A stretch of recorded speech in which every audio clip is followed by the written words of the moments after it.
Puji Tuhan, selamat malam Bapak Ibu Saudara. Selamat berjumpa kembali malam hari ini dalam acara online discipleship. Tema malam hari ini masih melanjutkan tema kita kemarin, ya, masih tentang hakikat roh. Kalau kemarin kita membahas tentang hakikatnya roh, ya, di mana kita sudah mulai menangkap dan mengerti asal muasalnya, dari mana roh itu asalnya. Ternyata awalnya adalah Bapak sendiri adalah roh.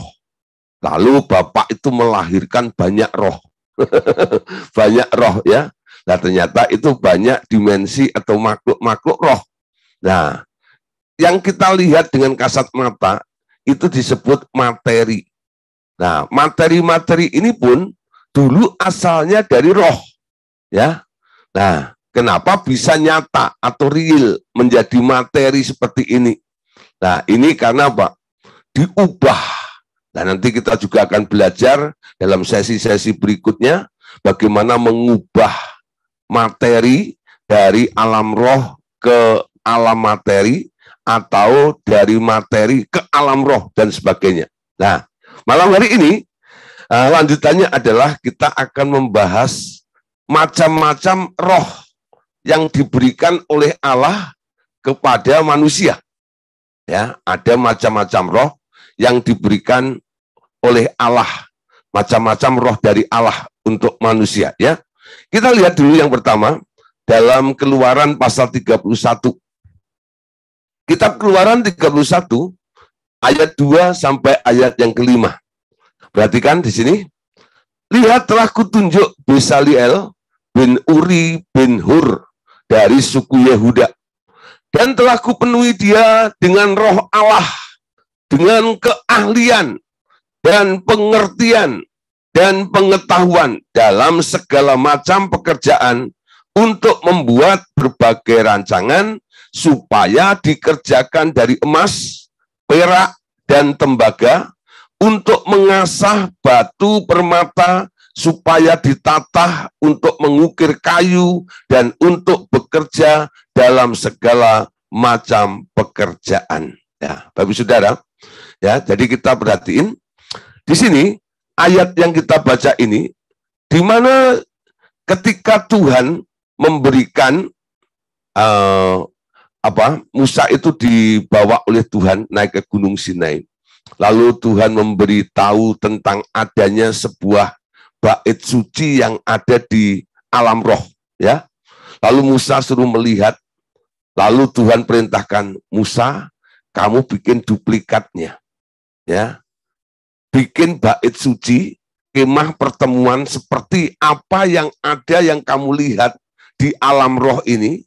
Lalu kamu buat supaya ini boleh menjadi sarana supaya orang-orang Israel ini mengerti akan adanya imam, ya, tugas-tugas imam, dan adanya pembagian dari 3 ruangan itu, ada halaman, ada ruang kudus, dan ada ruang maha kudus, dan mereka boleh mengenal juga perkakas-perkakas yang ada di setiap bagian-bagian yang memiliki fungsi masing-masing.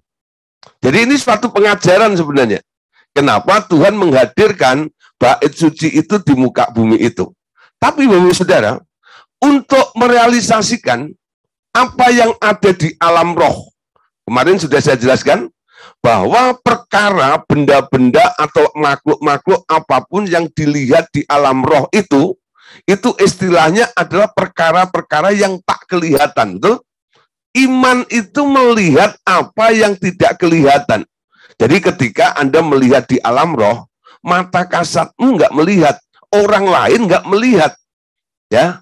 Nah, yang dilihat Musa itu bukan barang seperti saya angkat seperti ini, ya. Saya bawa cangkir, gitu. Lihat nggak? Cangkir gitu, ya. Oh, ya. Nah, cangkir ini kalau Anda mau duplikat, Anda ambil cangkirnya, ya. Nah, lalu Anda bisa tiru seperti gelas yang saya pegang ini, ya. Tapi, sudah, kalau saya hanya membayangkan, saya hanya melihat, ya. Nah, visualisasi itu, lah, saya melihat gelas. Coba dong bikin duplikatnya. Orang yang Anda ajak ngomong pasti bingung, ya. Maksudnya apa itu? Tapi kalau saya tunjukkan buktinya, tolong Pak, bikin seperti ini. Orang itu bisa mengamati, memegang ya bahannya, modelnya apa, warnanya apa, lalu orang-orang itu bisa mengikuti seperti itu saja ya. Lah Bapak Saudara, malam hari ini saya mau memberitahu ketika Tuhan itu membawa Musa naik ke Gunung Sinai, lalu memberitahu tentang adanya bait suci yang ada di sana itu, lalu Musa disuruh membuat di muka bumi ini. Ketika dia turun, dia cerita kepada bangsa Israel, khususnya kepada tua-tua ini. Ada perintah dari Tuhan untuk membuat duplikat, yaitu bait suci seperti apa yang saya lihat bentuknya, dan semua perabot-perabotnya, ruangannya, warnanya, ukurannya, dan sebagainya. Ya, lalu dipilih 2 orang untuk membantu, untuk melakukan atau melaksanakan bikin pembangunan bait suci itu, ya. Nah, saudara, dipanggil Besaliel dan temannya namanya Aholiab, ya. Satu Aholiab dan Besaliel. Tapi yang ditunjuk di sini, yang kita baca dalam ayat ini bicara tentang salah satu daripada orang yang membantu Musa untuk merealisasikan adanya bait suci yang ada di muka bumi itu.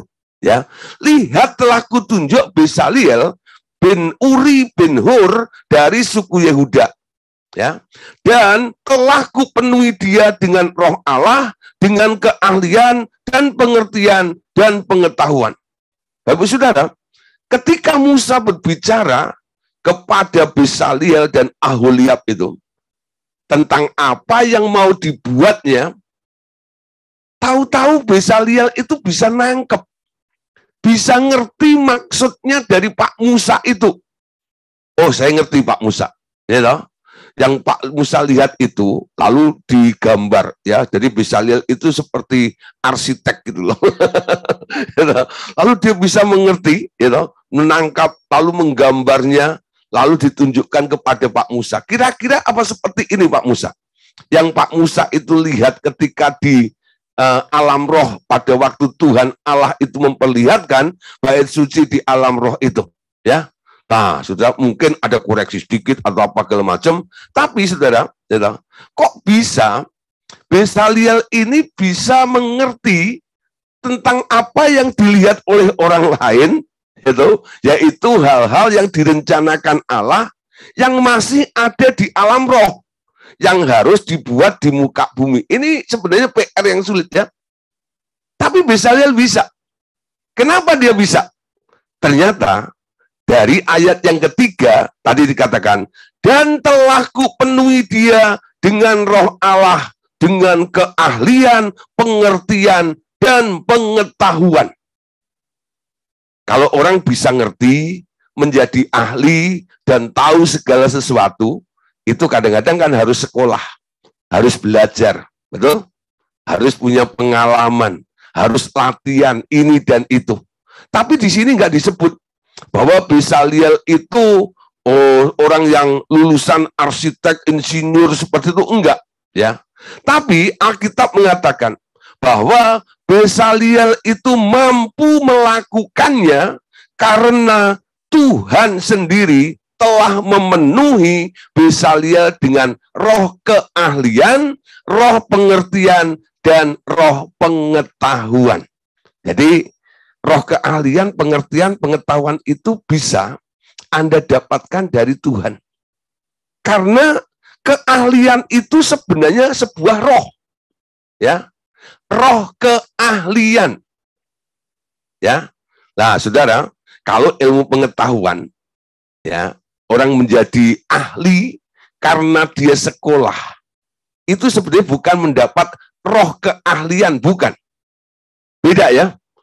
Jadi orang belajar teknik, ya, sekolah, lalu jadi ahli, itu hasil apa namanya, check and reset, gitu ya. Lah, jadi itu hasil pengalaman seperti itu. Tapi beda dengan keahlian yang diberikan oleh Allah. Ini jenis roh. Ini jenis roh. Mungkin Bapak Ibu Saudara kaget ya, ada orang kampung ya, yang nggak punya pengetahuan apa-apa, yang nggak bisa apa-apa, yang tahunya hanya bercocok tanam seperti itu. Tahu-tahu saudara, dia punya skill, punya keahlian. Ketika Tuhan memberikan ya sesuatu kepada orang itu, sehingga orang bingung, kok bisa ya? Nah, saudara, kalau orang itu tidak sekolah, tidak belajar, lalu jadi ahli, ya jadi ahli, itu pasti orang itu boleh disebut punya roh keahlian. Amin. Jadi kita bisa membedakan. Ada orang yang jadi ahli karena sekolah. Ya, karena banyak belajar, karena banyak pengalaman. Ya, tapi kalau mereka nggak punya pengalaman, nggak pernah sekolah dalam bidang itu, tahu-tahu bisa menangkap, tahu-tahu bisa mengerti, ya, itu artinya pasti ada urapan atau roh yang menyertai orang itu, seperti yang dialami oleh Bezaliel. Nah, saudara, apa yang dilakukan oleh Bezaliel? Dengan keahlian, dengan pengertian, dan pengetahuan yang diberikan oleh Allah kala itu. Ya, ayat 4 mengatakan, untuk membuat berbagai rancangan supaya dikerjakan dari emas, dari perak, dari tembaga, untuk mengasah batu permata, supaya ditata untuk mengukir kayu dan untuk bekerja dalam segala macam pekerjaannya. Saudara, ya, jadi Bezaliel ini selain mendapatkan keahlian, dia bisa ngerti apa yang harus dilakukan ya terhadap emas, apa yang harus dilakukan terhadap tembaga. Ini harus ditempatkan di bagian mana, lalu kayunya harus diukir bagaimana. Lah ukir-ukirannya itu, setiap ukiran kan mengandung mengandung arti, betul nggak ya? Orang bukan hanya bikin supaya kayunya nggak polos seperti itu. Jadi ketika diukir, ukirannya itu ada artinya, ada maknanya semuanya. Ya, lah saudara, itu semuanya menurut contoh yang ada di alam roh. Nanti Anda bisa lihat di dalam kitab Ibrani ya. Di situ Musa itu sudah diwanti-wanti sama Tuhan. Kalau kamu bikin duplikatnya, nggak boleh ada yang nggak cocok. Harus cocok dengan yang ada di sana ini. Lah, sekarang yang merealisasikan Bezaliel ini, kok bisa? Ternyata dia bisa, bukan karena dia sekolah, bukan karena dia punya pengalaman, tapi karena diberi roh oleh Tuhan. Jadi Bapak Saudara, kalau Anda ya mungkin hari ini pengen mendapatkan bisa menjadi ahli tanpa sekolah, Anda pun bisa minta kepada Tuhan. Kenapa? Roh keahlian itu bisa diberi juga oleh Allah kepada kita. Ya, nah, roh pengertian, ya, roh pengetahuan itu pun boleh Anda minta. Jadi kalau datang kepada Tuhan itu, jangan hanya minta berkat, minta duit, minta dikuatkan dan sebagainya. Ada hal-hal yang boleh Anda minta. Ketika Anda menghadap Bapak segala roh, tuh, dari situlah sumbernya roh.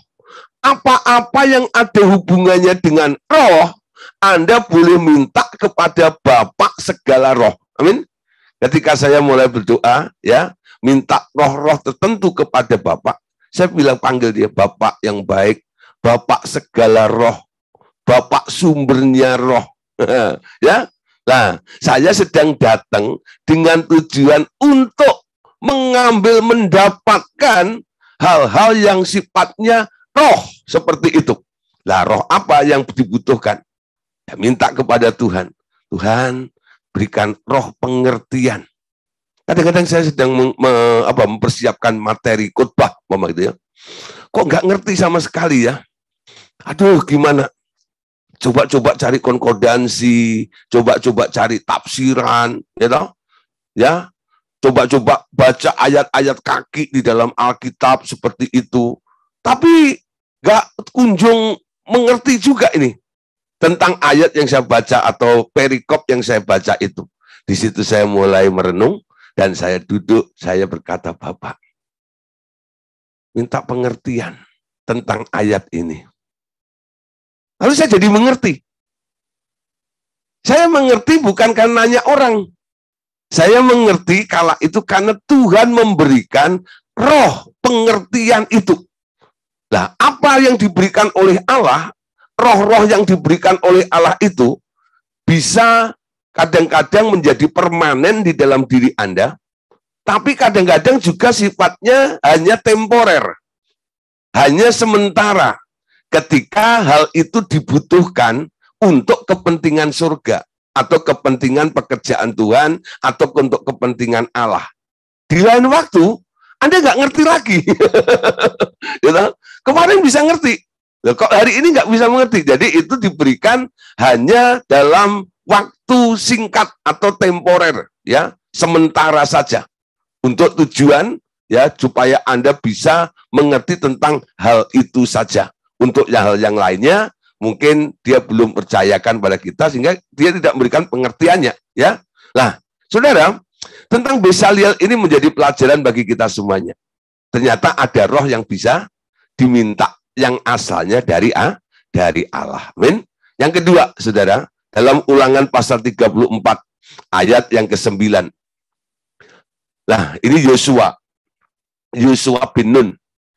Dan Yosua bin Nun penuh dengan roh kebijaksanaan, sebab Musa telah meletakkan tangannya ke atasnya. Sebab itu orang Israel mendengarkan dia dan melakukan seperti yang diperintahkan Tuhan kepada Musa. Ya, nah, saudara, Yosua bin Nun, ya, siapa dia? Nah, dia anak muda, ya, di mana akhirnya si anak muda ini penuh dengan roh kebijaksanaan.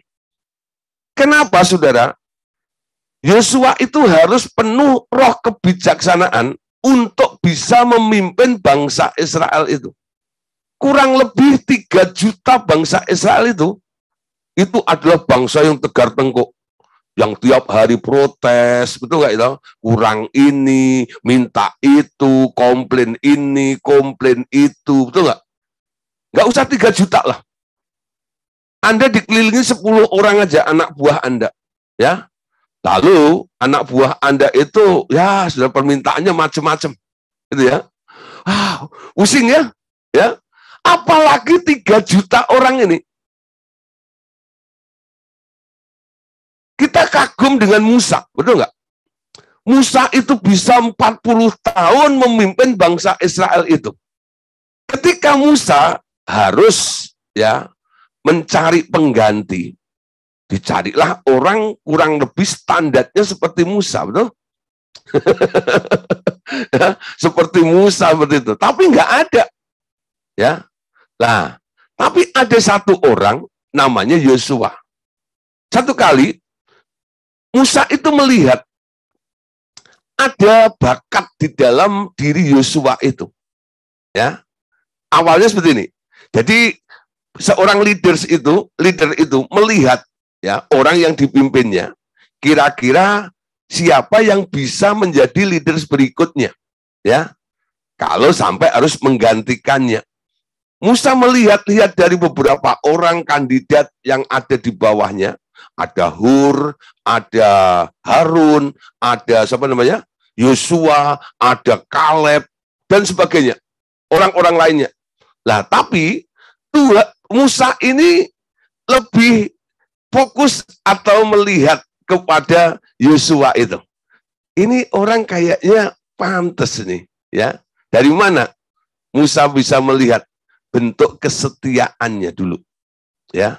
Yosua itu setia dengan Musa. Kemana Musa pergi, dia ikut terus. Satu kali Musa itu, ini kayaknya pantas ya, nanti boleh-bolehlah menggantikan aku. Tapi Musa juga berpikir, kalau dia sampai memimpin bangsa Israel, Musa kan pernah ngalami 40 tahun.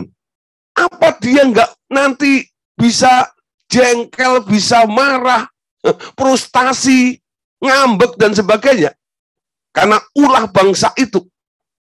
Oleh sebab itu, Musa membekali, sini Yos, ya, dipanggil Yosua ini, sini, ditumpangi tangan. Ya, orang Cina bilang ditiam. Ditumpangi tangan ya. Nah, saudara, ketika ditumpangi tangan ya, Musa itu memberikan roh kebijaksanaan. Terima roh kebijaksanaan itu. Dalam nama Yesus. Kalau sekarang, kalau dulu kan belum dalam nama Yesus ya. Jadi Musa hanya memberikan terima roh kebijaksanaan itu. Gara-gara ditumpangi tangan oleh Musa, Yosua itu jadi orang bijaksana. Itu ya. Yosua itu jadi orang yang bijaksana. Bijaksana itu sebenarnya sikap, ya lah. Sikap. Memang ada cara ya orang melatih untuk menjadi orang bijaksana dengan dilatih ya, pengalaman, dibenturkan ini, benturkan itu dan sebagainya. Nah, tapi Yosua ini ya lah, dia mendapatkan roh kebijaksanaan. Jadi untuk menimbang setiap persoalan, dia bisa melakukannya dengan tepat. Pertimbangannya ini. Yosua itu sangat-sangat bijaksana. Anda tahu, ketika dia masuk memimpin bangsa Israel, berapa kali dia harus menentukan sebuah pilihan atau mengambil sebuah keputusan. Tuh, awalnya masuk ketika dia sudah melewati Laut Merah itu, lalu masuk tanah perjanjian. Pertama yang dijumpai apa? Kota Yeriko, betul? Dengan kubu dan bentengnya yang besar, tebal seperti itu. Nah, bagaimana merobohkan tembok yang besar itu? Kalau Anda berpikir, betul nggak itu? Pukul saja, pakai bom, pakai granat dan sebagainya. Tapi Anda tahu, apa yang dilakukan oleh Yosua? Dia kelilingi tembok itu 7 hari. Tepatnya 13 kali. Lalu, itu enggak, pada waktu yang ke-13 itu selesai, itu orang Israel disuruh bersorak-sorai. Nah, saudara, itu apa yang dilakukan, saudara? Ya, itu menanggung risiko, bukan? Tapi dia lakukan itu ya, atas perintah Tuhan, bukan? Dia nggak gegabah melakukannya menurut ambisinya. Nah, saudara, kalau jiwa muda maunya kan dia terjang begitu ya tembok itu. Tapi dia lebih mengikuti jalannya Tuhan, lebih mau mengikuti caranya Tuhan. Ya, nah, saudara, disinilah untung Musa itu pernah menumpangi tangan Yosua. Supaya dia memiliki roh kebijaksanaan itu. Nah, berikutnya, ketika melawan kota Ai, mengalami kekalahan. Ya, dia kaget. Apa yang dilakukan oleh Yosua? Dengan bijaksana dia datang kepada Tuhan. Tanya, dia bersujud, berkabung. Tuhan bilang apa? Nggak usah lebay kayak begitu. Bangkit, bangun, beresin bangsamu. Cari sudah dengan bijaksana. Akhirnya ketemu satu keluarga namanya Akan yang telah berkhianat karena mengambil barang tumpas dari Yeriko itu. Dia bereskan juga. Ya, saudara. Jadi ada roh kebijaksanaan.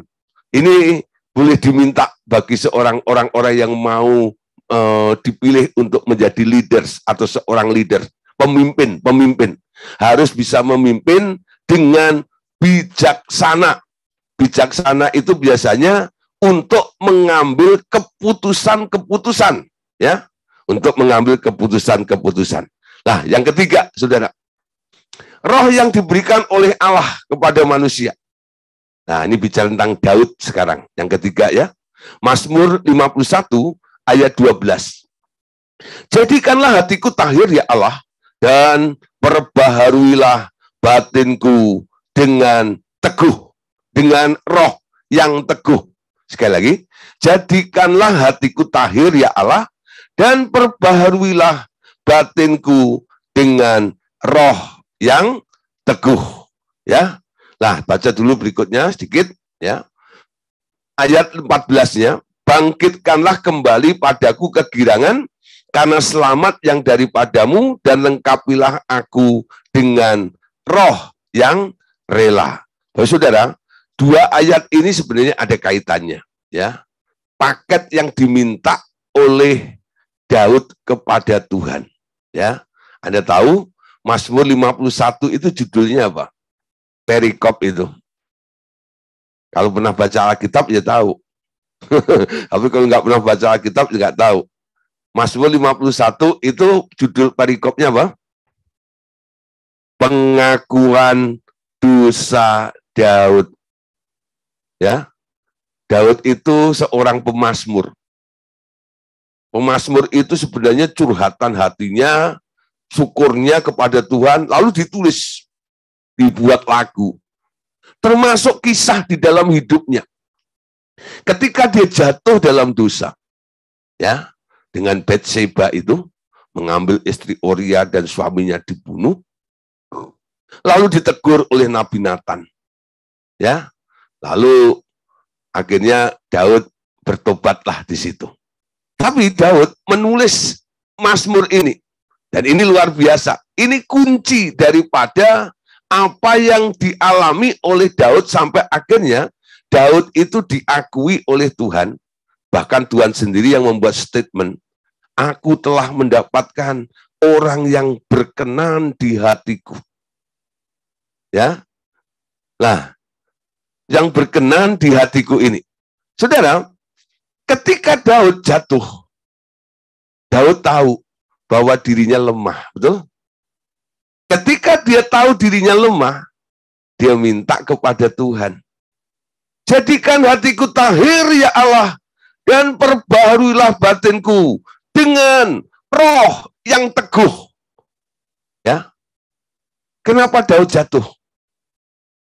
Karena dia lengah. Ya. Dia naik ke sotoh. Sementara yang lain sedang perang. Ya. Nah, dia mulai menikmati ya hidupnya. Sementara orang-orang lain sedang berjuang di dalam medan peperangan itu. Dia naik ke sana, digiring sama si iblis. Akhirnya jatuh dalam dosa seperti itu. Disitulah dia mengetahui bahwa dianya lemah. Dia butuh Tuhan. Ya, jadikan hatiku tahir dan perbaharuilah hatiku dengan roh yang teguh. Nah, ini menjadi pelajaran bagi kita semuanya. Kalau Anda sering goyah, Anda sering terjatuh, Anda boleh niru Daud. Ya. Semua pengalaman apa yang pernah Anda alami, hal-hal yang buruk dalam hidup Anda bisa ditahirkan. Anda minta juga seperti Daud, jadikan hatiku tahir ya Allah, dan perbaharuilah batinku dengan roh yang teguh. Amin. Jadi ini boleh diminta. Ya, ketika Anda sedang banyak mengalami goyah-goyah gitu, Tuhan berikan aku roh yang teguh. Ya. Dengan ada roh yang teguh itu nanti, goncangan, tekanan apapun yang menggoncang hidup Anda itu, Anda tak tergoyahkan. Ya. Nah, saudara, yang kedua, ayat 14 yang tadi dikatakan, bangkitkan kembali padaku kegirangan karena selamat yang daripadamu dan lengkapilah aku dengan roh yang rela. Ya. Saudara, kenapa Daud minta roh yang rela? Ya, saudara, orang mau ditegur, mau mengakui kesalahannya. Gak semua orang bisa melakukannya, betul? Kebanyakan orang menutupi kesalahannya dan tak mau mengakui kesalahannya. Sering berdalih. Ya. Tapi Anda perhatiin, Daud itu ketika ditegur oleh Nathan, Nabi Nathan, dia nggak banyak berdalih. Beda dengan Saul. Ketika Saul ditegur oleh Nabi Samuel, Saul itu sudah salah.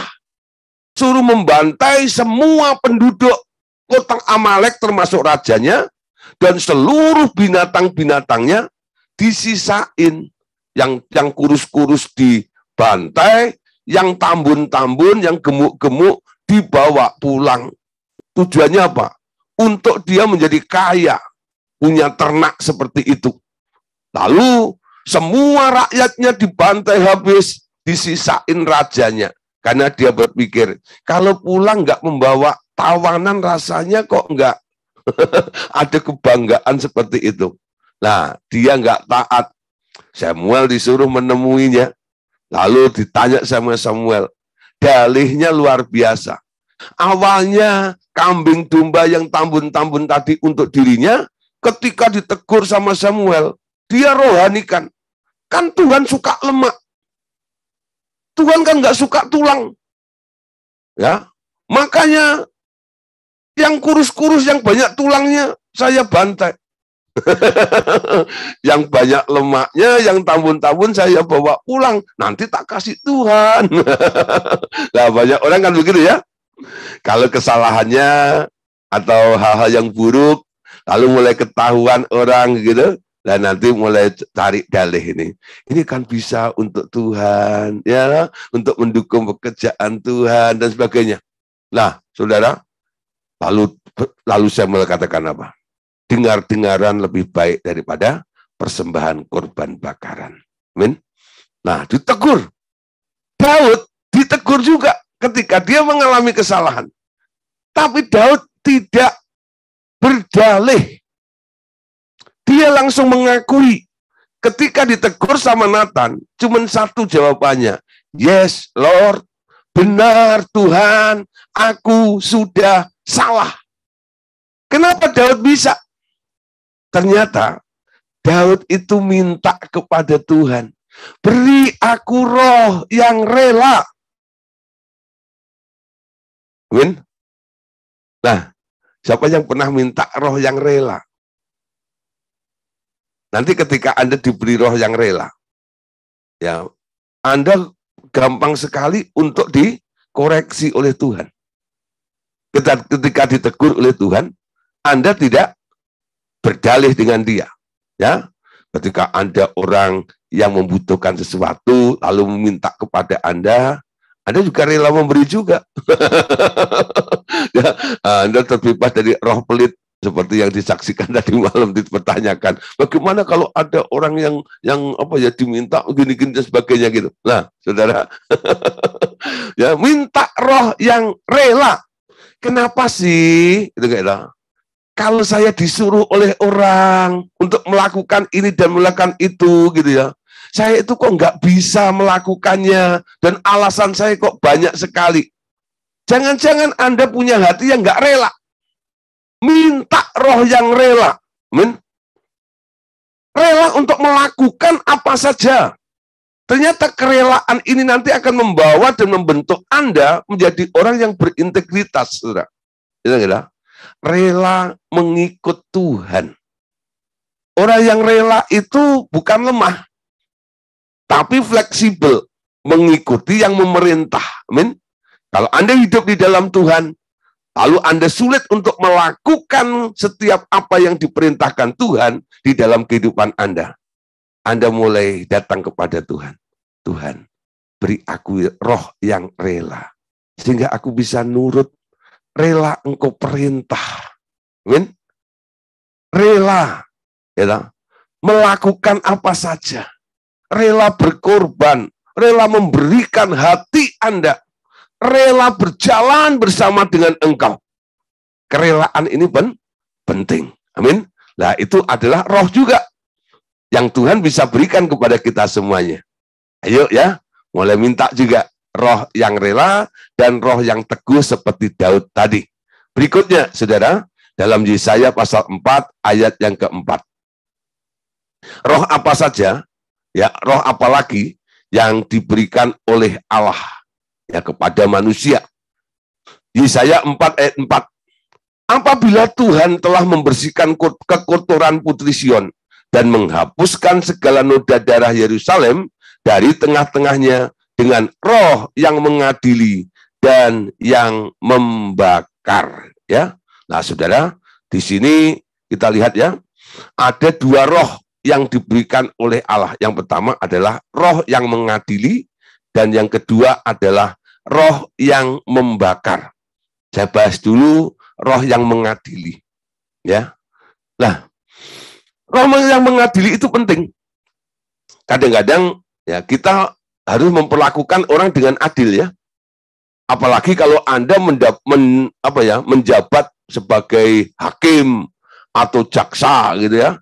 Nah, kalau dulu para imam ya, itu dalam Perjanjian Lama, mereka membantu Musa untuk menghakimi masalah-masalah yang sedang terjadi di antara bangsa Israel itu, ya. Mereka harus menghakimi dengan adil. Ya. Nah, Saudara, manusia itu sebenarnya nggak bisa adil. Makanya banyak manusia yang ketangkep KPK. Ya. Manusia itu cenderung gampang untuk disuap, gampang dipengaruhi, gampang diiming-iming, betul nggak? Ya. Nah, apalagi mungkin nanti kalau yang mau diadili, yang berperkara itu masih ada hubungan dengan dia, nanti dia pasti memihak yang ada hubungannya dengan dia. Ya, pengadilan itu harus adil. Namanya pengadilan. Siapa yang adil? Cuman satu. Allah yang adil. Amin. Dia yang adil itu punya roh. Namanya roh keadilan. Kalau kita minta, ya, roh keadilan yang daripada Allah, betul-betul adil. Seperti itu. Ya. Nah, untuk apa? Memberikan keputusan keadilan kepada orang-orang yang berperkara di tengah-tengah kita ini. Ya. Yang kedua adalah roh yang membakar. Ya. Nah, ini sedikit aneh nih. Ya. Roh yang membakar. Nah, Saudara, kita ingat ya, waktu zaman-zaman kita sebelum mengenal pelayanan pendamaian, ya, dulu kita sering, kalau pelepasan, kita sering menggunakan sarana fire atau api, ya, cleansing fire, ya, bakar dengan api. Nah, siapa yang masih ingat, ya? Bakar dengan api, ya. Nah, main api, gitu dong. Main api. Sebenarnya apa maksudnya bakar dengan api itu? Kalau Anda baca konteksnya, Yesaya pasal 4, ya nih, dari ayat 1 sampai selesai, sebenarnya kisah ini adalah di mana Allah sedang membersihkan, memulihkan, menyucikan bangsa Israel ini. Ya. Tuhan datang berperkara dengan orang Israel dengan keadilannya, ya, yang benar akan mendapat rewardnya, yang salah harus menanggung konsekuensinya. Itu baru adil, ya, baru adil.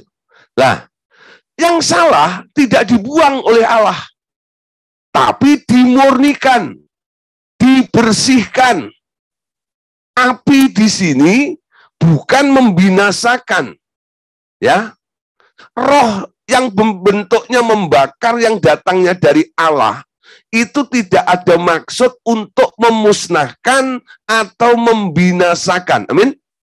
Yang membinasakan itu adalah api neraka namanya. Yang dari iblis produknya.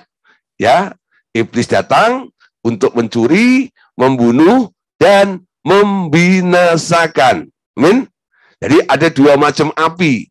Ada api yang membinasakan dan ada api yang memurnikan atau menyucikan. Dari apa? Dari semua yang unclean, yang nempel. Nah, biasanya kalau itu terjadi pada benda-benda logam seperti emas, baja, perak, dan sebagainya, untuk membersihkan baja, emas, ya, perak itu, caranya adalah dimasukkan ke dalam api, betul?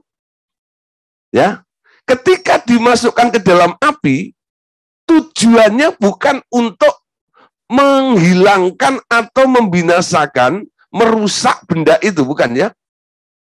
Tapi justru sebaliknya, Aku bakar materi ini, aku bakar benda ini supaya kotorannya hilang. Tahu ya? Jadi kalau Anda ya dulu masih ingat pelayanan kita waktu kita masih pakai ya cleansing fire. Bakar dengan api. Ya, api turun dalam nama Yesus. Ya, orangnya bilang panas, panas, panas. Ya, habis itu selesai, ya doain, lalu selesai bilang bukan orangnya gosong itu enggak. Habis itu Pak, kok ada yang lepas ya? Gitu enggak? Tadi itu banyak yang nempel gitu, kok lepas Bapak ngomong seperti itu. Jadi api yang membersihkan seperti itu ya. Nah saudara, nah sekarang kita sudah nggak memakai api lagi, ya. Nah kenapa? Ada yang lebih lagi yang Roh Kudus sudah beritahukan pada kita semuanya, ya. Karena apa? Setiap roh-roh itu kalau dibakar itu ada efek ya, karena dia seperti teraniaya, lalu ada unsur balas dendamnya. Tapi orang-orang perjanjian baru sekarang kita mengenal Kolose 1:19-20, yaitu adalah pelayanan pendamaian segala makhluk, ya. Nah, saudara, Injil adalah kekuatan Allah. Nah, ini lebih praktis dan lebih mudah serta tidak membawa dampak yang panjang di dalam kehidupan kita. Dulu waktu kita sering memakai pelayanan api ini, tiap hari setiap kami habis pelayanan terjadi serangan balik. Ya, ada saja masalah di dalam kehidupan kami. Ya, kenapa? Dengan api itu kami sering menyiksa, ya, roh-roh, setan-setan dan sebagainya. Dan manifestasinya biasanya memang sebagai yang melayani, melihat orang yang kami layani dengan cara penengkingan dengan api ini, itu reaksinya memang sangat-sangat memuaskan. Wah, gitu ya. Nah, saudara, waduh, manifestnya lah guling, panas Pak, panas lah, kalau macam gitu ya. Nah, orang lihat, wah Pak, ini luar biasa nih, urapannya hamba Tuhan ini. Ya, bakar dengan api, gitu, panas, gitu ya. Nah, tapi sekarang saya sudah nggak lakukan seperti itu. Saya lebih suka yang melakukan apa yang inginkan dalam perjanjian baru, Kolose 1:19-20, yaitu dengan pelayanan pendamaian segala makhluk. Injil adalah way out dan solusinya. Ya, tapi ada, saudara, dalam perjanjian lama dilakukan, Tuhan turun membakar mereka, betul nggak ya? Jadi kalau Anda mendengar istilah Tuhan membakar mereka, itu sebenarnya maksudnya menyucikan. Itu roh api yang menyucikan, menguduskan bangsa Israel pada waktu itu. Ya. Nah, bentuknya apa? Kadang-kadang pencobaan, kadang-kadang ujian. Makanya orang mengatakan itu api ujian, ya, api pencobaan, begitu ya. Tapi nggak ada api penyucian. Ya, nah, saudara, itu istilah yang lain. Nah, api. Oke. Terus sekarang Yesaya pasal 11. Nah, ini ayat yang sering kita bahas dengan 7 roh Allah ya. Nah, ini ada paket namanya 7 roh Allah. Yesaya 11 ayat yang kedua. Roh Tuhan akan ada padanya, roh hikmat dan pengertian, roh penasihat dan keperkasaan, roh pengenalan dan takut akan Tuhan. Nah, saudara, ini 7 roh ini, ya, 7 roh ini, roh Tuhan, roh hikmat, roh pengertian, roh nasihat, dan keperkasaan, roh pengenalan, dan takut akan Tuhan. Ya, saudara, ketika orang lahir baru, ke-7 roh ini mulai masuk lagi dalam hidup Anda. Sebenarnya, ketika manusia ini terputus dengan Allah, manusia itu tinggal 4, ya, yang ada roh di dalam dirinya, ya. Nah, jadi dia hanya punya roh hikmat, tapi hikmatnya bukan hikmat Allah. Hikmat manusia. Roh pengertian, roh nasihat, dan roh keperkasaan. Itu yang tersisa ketika manusia jatuh dalam dosa. Ya. Dengan hikmatnya dia bisa melakukan banyak hal. Hikmat manusia, pengertian, nasihat, dan keperkasaan. Ya, yang hilang adalah 3. Roh Tuhan, roh pengenalan, dan roh takut akan Tuhan. Sehingga walaupun orang itu punya hikmat, dia ngerti, bisa menasihati, bisa ini karena perkasa dan sebagainya, karena nggak ada roh Tuhan, dia nggak kenal Tuhan.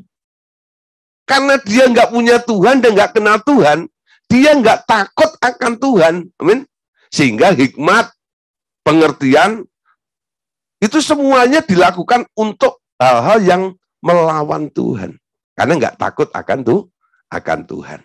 Ketika orang lahir baru, menerima Tuhan Yesus, yang pertama adalah roh Tuhan itu sendiri sekarang masuk ke dalam diri Anda, lalu diikuti ke 6 yang lainnya. Ya, nah saudara, 2 roh, yaitu roh pengenalan dan takut itu mulai terjadi dalam hidup Anda. Lalu 4 roh yang masih sisa dalam hidup Anda itu di-upgrade oleh Allah kembali. Ya, dipulihkan, lalu dinaikkan levelnya sampai sama dengan level takut akan Tuhan dan pengenalan akan Tuhan. Nah, saudara, 7 roh ini itu bisa ada di dalam diri Anda. Di dalam diri Allah Bapa ada 7 roh, dalam Tuhan Yesus ada 7 roh, dalam diri orang percaya pun ada 7 roh ini juga. Yesaya pasal 11 ayat 2 ini bicara tentang Tuhan Yesus. Ya. Nah, sekarang di dalam diri Anda juga ada 7 roh ini asalnya dari Tuhan. Hikmatnya bukan hikmat manusia, pengertiannya bukan pengertian manusia.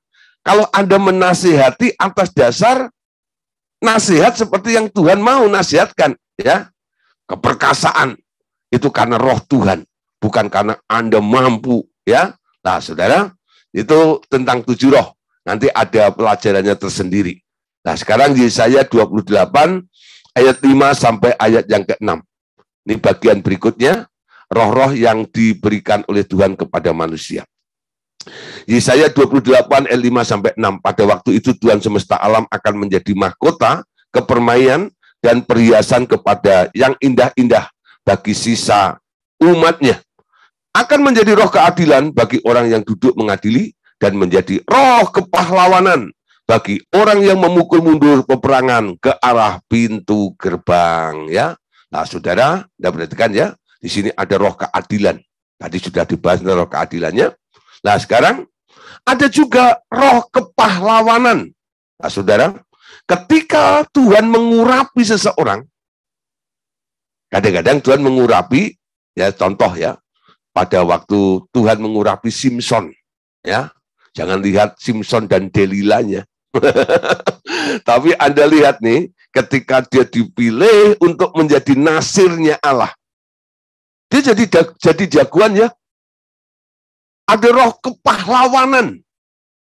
Nah, bisa mengatasi, bisa mengantisipasi, sampai mendorong, mendesak musuh sampai ke pintu gerbang. Mengalami kemenangan. Daud juga begitu. Ya, ketika bangsa Israel semua terintimidasi oleh arogansi dari pahlawan mereka namanya Goliat, Daud datang ke tempat tempat pertempuran itu. Di situ Daud punya jiwa pahlawan. Yang lainnya pada terintimidasi, Daud itu pikirannya beda dengan yang lainnya. Dia berpikir, siapa orang tak bersunat itu? Berani menghina Allahku yang hidup itu. Ya, akan kubuat dia menjadi makanan burung nanti. Si Daud itu ikhtiarnya betul. Dia cari Saul. Ya, siapa yang mengomando di sini? Mana raja? Wah, akhirnya dibawa kepada raja. Lalu apa maksudnya? Nah, aku mau melawan orang itu. Kamu? Iya. Iya, kamu. Itu nggak percaya ya. Mau melawan Saul, pengalamanmu apa? Lalu Daud tidak nyombong ya. Tapi dia menunjukkan pengalamannya disertai oleh Tuhan. Ya. Tuanku Raja, memang aku bukan militer, Aku ini hanya seorang gembala. Tapi ketika aku melakukan penggembalaan itu, menggembalakan kambing domba milik ayahku itu, kalau ada beruang datang, aku sobek mulutnya. Aku tangkap singa itu. Aku lindungi domba-domba milik ayahku itu. Karena Tuhan menyertai aku. Wah, saudara ya. Itu jiwa pahlawannya luar biasa. Nah, saudara, lalu Daud diizinkan. Betul. Ya, dia mampu mengalahkan Goliat itu. Itu roh kepahlawanan namanya. Ya. Fisiknya kadang-kadang nggak sebanding dengan lawannya. Tapi roh itu mampu membuat tubuh orang yang kecil ini ya bisa menjadi besar, lebih besar daripada orang yang postur tubuhnya lebih besar di depannya. Kenapa? Dia punya roh kepahlawanannya. Amin. Lah, pahlawan itu apa sih slogannya? Ada nggak ya? Pahlawan itu slogannya adalah, ya, kalau pemadam kebakaran kan pantang mundur sebelum padam. Itu jiwa pahlawan. Pahlawan, ya toh, itu lah diakui. Jadi mereka punya slogan seperti itu. Ya, pantang menyerah, betul nggak ya? Maju tak gentar, membela yang benar. Rawe-rawe rantas, malang-malang putung. Wah, itu slogan-slogan pahlawan itu nggak ya? Nah, saudara, Daud pun begitu. Ketika ketemu dengan Goliat itu apa? Ya, dia diejek, dia dihina. Sangkamu aku anjing. Kamu bawa tongkat sama batu ketapel seperti itu. Ya, Daud bilang apa? Nah, jangan menghina aku. Ya, bentar lagi aku akan berikan dagingmu pada burung-burung itu. Kamu datang dengan pedang, tapi aku datang dengan nama Tuhan. Amin. Nah, saudara, dia datang hampiri Goliat itu. Ya, diumbankannya mati itu. Banyak contoh-contoh, saudara, ya. Di mana ketika roh Tuhan mulai mengurapi seseorang, orang itu jadi berani seperti itu. Ada roh kepahlawanan, ya. Nah, saudara, roh kepahlawanan. Nah, saudara, sekarang lihat lagi dalam Zakaria. Roh apa lagi yang Tuhan mau berikan juga? Zakaria 2 ayat yang ke-10. Nah, aku akan mencurahkan roh pengasihan dan roh permohonan atas keluarga Daud dan atas penduduk Yerusalem, dan mereka akan memandang kepada dia yang telah mereka tikam, dan akan meratapi dia seperti orang meratapi anak tunggal, dan akan menangisi dengan pedih seperti orang menangisi anak sulung. Ya, ada roh pengasihan dan ada roh permohonan. Nah, saudara, ini roh pengasihan.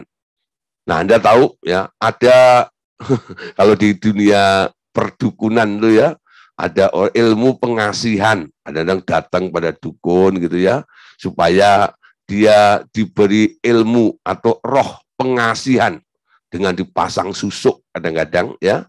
Nanti orang lihat dia kasihan gitu ya. Ya. Lalu karena dia orang itu kasihan dengan itu, pengennya kasih duit aja. Pengennya kasih duit inilah. Nah, ada juga nih ya, bentuk pengasihan kayak pelaris itu juga. Itu juga sebenarnya. Itu satu jenis ya yang dilakukan oleh dukun-dukun. Ya, karena dia usaha dagang nggak laku-laku, lalu datanglah dia pergi ke mana, ke Gunung Kawi atau ke gunung apa ya, Gunung Sahari. Nah, saudara, terus habis dari dukun itu, nah, lalu dikasih apalah jimat atau apa segala macam itu, atau gantung di atasnya, kalau enggak dikasih kucing yang gini-gini. Macam gitu ya. Nah, tiap ada bakar dupa dan sebagainya. Lalu banyak pembelinya. Wow, gitu ya. Nah, ada yang menarik seperti itu. Itu termasuk roh-roh sebenarnya. Tapi yang dilakukan oleh dukun. Nah, saudara, dukun dapatnya dari mana? Dukun dapatnya dari iblis. Iblis dapatnya dari mana? Iblis dulu pernah sekolah. Sekolahnya di surga sama Allah Bapa. Jadi sumbernya sebenarnya roh-roh itu dari Allah Bapa ya. Jadi apa yang dilakukan oleh dukun-dukun itu sebenarnya itu produk dari surga. Cuman dipakai untuk motivasi yang salah. Ya. Karena apa? Dikendalikan oleh si jahat. Namanya si iblis. Tapi urapannya, rohnya nggak salah. Urapannya itu benar. Bisa dan ada, ya, dan terjadi. Ada beberapa orang minta didoain, gitu. Pak, ya, doain, saya baru buka usaha. Ketika saya doain, ya, nah, walaupun doanya cuma lewat WA, sekarang doa bisa lewat WA loh, saudara. Ya, jadi doa lewat WA aja. Amin. Nah, sudah saya doain, ya, nggak usah ditulis panjang-panjang di WA-nya, nggak. Nanti jadi apa namanya? Jadi mantra dibaca sama orangnya ya. Jadi oke, sudah saya doain, kita sepakat dan sebagainya lah. Oke, saudara. Dah itu. Lalu mulai laporan. Puji Tuhan, Pak. Setelah didoain lumayan. ada yang mulai begini ya. Nah, jadi bisa juga. Nah, saudara, roh itu bisa diberikan oleh Tuhan, pengasihan gitu ya. Saya pernah ingat ya, Pak Andes itu pernah cerita, dulu waktu masih zaman kita nyembah-nyembah, lalu menggali banyak-banyak urapan gitu ya. Lalu Pak Andes itu cerita gini, nah, ada seorang ibu, ada beberapa orang itu, dia ngomong sama Pak Andes gini, Pak Andes, saya kalau lihat Bapak itu kok rasanya selalu pengen kasih duit gitu.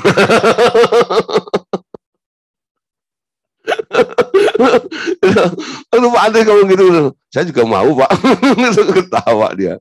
Ya, jadi kalau orang lihat Pak Andres itu, kenapa kok saya pengen kasih duit sama Bapak gitu ya. Nah, jadi kayaknya saya tuh ya kayak belas kasihannya mengalir gitu ya. Pengennya buka dompet kasih duit Bapak gitu ya. Nah, terus Pak Andres bilang begini, jangan-jangan di dalam diri saya itu ada roh pengasihan kali. Jadi setiap orang melihat saya jadi kasihan gitu ya. Bukan kasihan kamu miskin, kasihan gitu. Dia berbelas kasihan, mau gitu loh ya. Jadi kayak tempat orang menyalurkan zakat fitrah. Nah, ini udah kasih ke sana gitu ya. Nah, saudara, tapi jangan licik ya. Maksudnya motivasinya harus dibangun dengan benar ya. Nah, kalau Anda mulai memanipulasi roh-roh ini, mungkin itu bisa terjadi di dalam kehidupan Anda, tapi nasib Anda nanti beda. Anda akan dibuang di hadapan Tuhan. Betul nggak ya? Anda bisa ambil rohnya, tapi Anda bisa terbuang di hadapan Tuhan. Kalau menyalahgunakan roh-roh yang dari Tuhan itu, Anda pakai untuk kepentingan dagingmu. Ingat ya, segala sesuatu dari Dia, oleh Dia, kepada Dia. Bagi Dialah kemuliaan sampai selama-lamanya. Jangan sampai dengan saya cerita seperti ini, oh bisa dong ya, gak usah datang pada dukun ya, nyembah Tuhan aja, bahasa roh lama-lama, uripakane ya sikiri pakana, unina kata kuripakana, urapakane ya seri lama-lama, haleluya, Tuhan turunlah roh belas kasihan, ya loh. Nah, lalu mulai tersenyum aja, senyumnya, membawa semua orang bisa begitu. Nah, jangan sampai ya, jangan dilakukan seperti itu. Ya, jadi itu motivasinya salah. Walaupun bisa. Karena apa? Ada roh pengasihan yang datangnya dari Allah yang membuat orang itu jadi kasihan, gitu ya. Penuh dengan belas kasihan. Nah, nanti Anda baca di dalam Alkitab. Ada beberapa kesaksian ya. Peristiwa di mana orang berbelas kasihan, betul nggak ya? Nah, memberikannya karena apa? Ada roh yang ditaruh di tempat itu, ya. Nah, tentang pengasihan tidak saya perpanjang, ya. Daniel 6 ayat 4 berikutnya. Roh apa lagi? Maka Daniel ini melebihi para pejabat tinggi dan para wakil raja itu, karena ia mempunyai roh yang luar biasa. Dan raja bermaksud untuk menempatkannya atas seluruh kerajaan. Nah, saudara, ada excellent spirit, ya, roh yang luar biasa. Oh, ada pada Daniel, luar biasa. Ya, nggak banyak orang mempunyai roh ini. Nggak ada, nggak banyak ya. Musa nggak punya. Musa itu punya kelemah lembutan. Setiap orang punya apa ya? Punya masing-masing ya. Musa beda ya. Terus siapa? Simpson, ya, dia punya roh keperkasaan tadi. Daniel punya roh yang luar biasa. Roh yang luar biasa. Nah, saudara, ini excellent spirit ya. Nah, ternyata selain Daniel, ya, dalam perjanjian baru, yang punya roh yang luar biasa itu hanya Yesus juga. Ya, luar biasa ya. Daniel ini sebanding seperti itu. Nah, saudara, kenapa Daniel bisa seperti itu? Anda tahu? Sikap hidupnya. Sehingga dipercayakan, diberi oleh Tuhan, roh yang luar biasa. Excellent spirit ini. Dia memisahkan diri. Walaupun dia di tengah-tengah bangsa yang tidak mengenal Allah. Tapi dia tidak menajiskan dirinya. Betul? Itu komitmen yang dia buat dengan 3 temannya, Sadrak, Mesak, dan Abednego. 4 orang ini menjaga dirinya.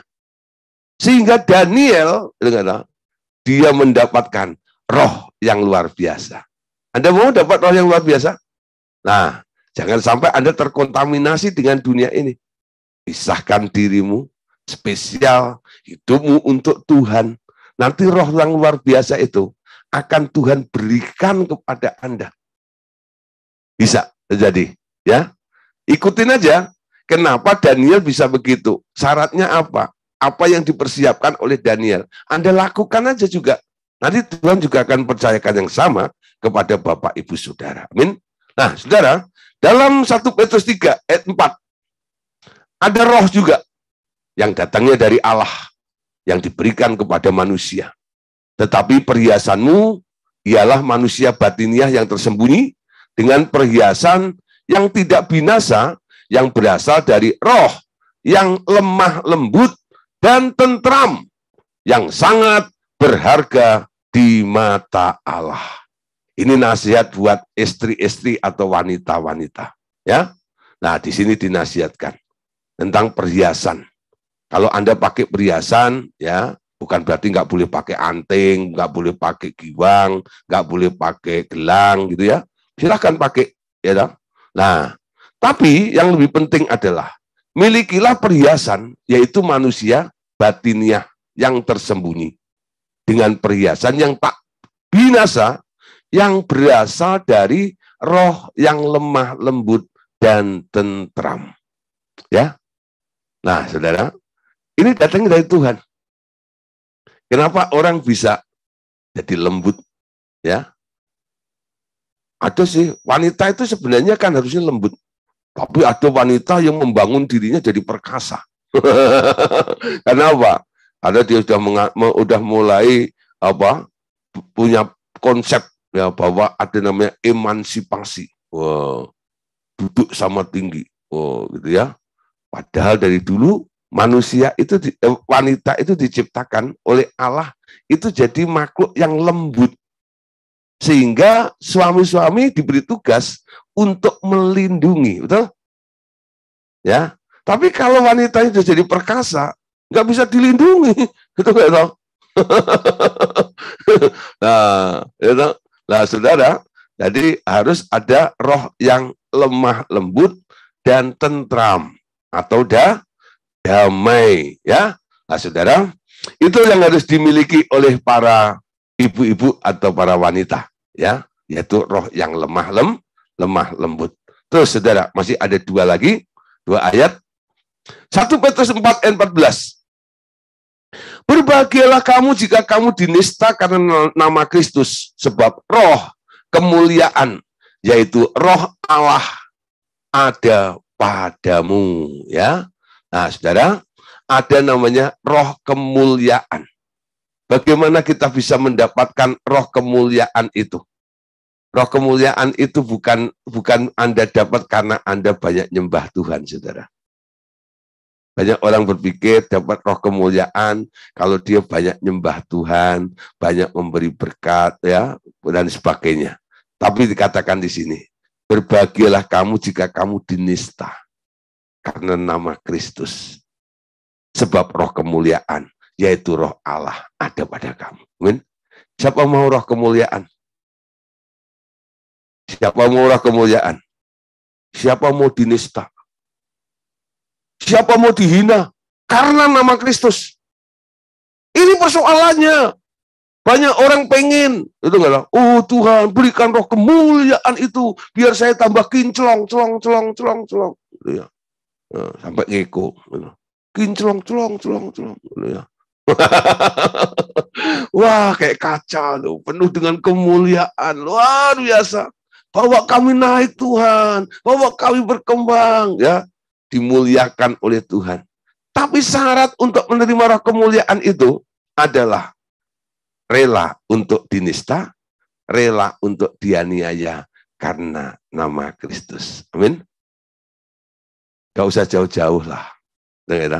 Ketika Anda bersama dengan kami, ya, lalu ikut pengajaran revival Total Ministry. Kenapa kamu ikut? Gitu ya. Ketakutan, kabur. Takut itu. Baru dibilang seperti itu aja udah kabur. Apalagi nanti, ya, kalau hal yang lain mulai mengintimidasi dan menyiksa, menganiaya Anda kan lebih kabur lagi. Padahal Anda pengen mulia, amin. Orang-orang yang bertahan dalam pengajaran ini, saya lihat pertumbuhannya luar biasa. Semakin hari Tuhan akan semakin membawa Anda pada kemuliaan. Saya lihat Pak Simon itu semakin kinclong. Wah, luar biasa. Makin setia, ya, pada Tuhan. Ya, walaupun banyak tantangan juga. Amin. Satu ayat lagi, saudara, untuk penutup malam hari ini. Wahyu 19 ayat yang ke-10. Ya. Wahyu 19 ayat 10. Maka tersungkurlah aku di depan kakinya untuk menyembah dia. Tetapi ia berkata kepadaku, janganlah berbuat demikian. Aku adalah hamba sama dengan engkau dan saudara-saudaramu yang memiliki kesaksian Yesus. Sembahlah Allah, karena kesaksian Yesus adalah roh nubuat. Nah, saudara, roh nubuat. Nubuat itu apa, saudara? Nubuat itu sebenarnya menyatakan perkara-perkara yang akan terjadi di masa yang akan datang. Ya. Nah, saudara, ada roh nubuat bisa Anda dapatkan juga. Ya. Nah, saudara, kalau Anda mendapatkan roh nubuat, nanti Anda kadang-kadang langsung banyak dipakai oleh orang nih, ya, untuk melihat ini, untuk menyatakan itu, dan sebagainya. Ini kadang-kadang ada di dalam karunia nabi biasanya, ya. Nah, kalau Anda menduduki jawatan nabi, biasanya Tuhan akan memberikan karunia-karunia itu. Nah, Bapak Saudara, malam hari ini kita sudah membahas tentang roh-roh yang datangnya dari Allah, yang bisa diberikan kepada manusia dan boleh Anda minta juga. Besok kita akan lanjut, ya, membahas tentang macam-macam roh jahat. Ya. Kenapa kita harus bahas tentang macam-macam roh jahat? Karena ini juga harus diwaspadai. Jangan sampai yang tidak perlu Anda minta dan Anda gunakan terjadi di dalam kehidupan Anda. Roh-roh jahat itu yang harus dikeluarkan, dibuang dari hidup Anda. Amin. Nah, roh-roh jahat apa saja? Nah, besok akan kita bahas bersama-sama. Puji Tuhan, Tuhan Yesus memberkati kita semuanya. Amin.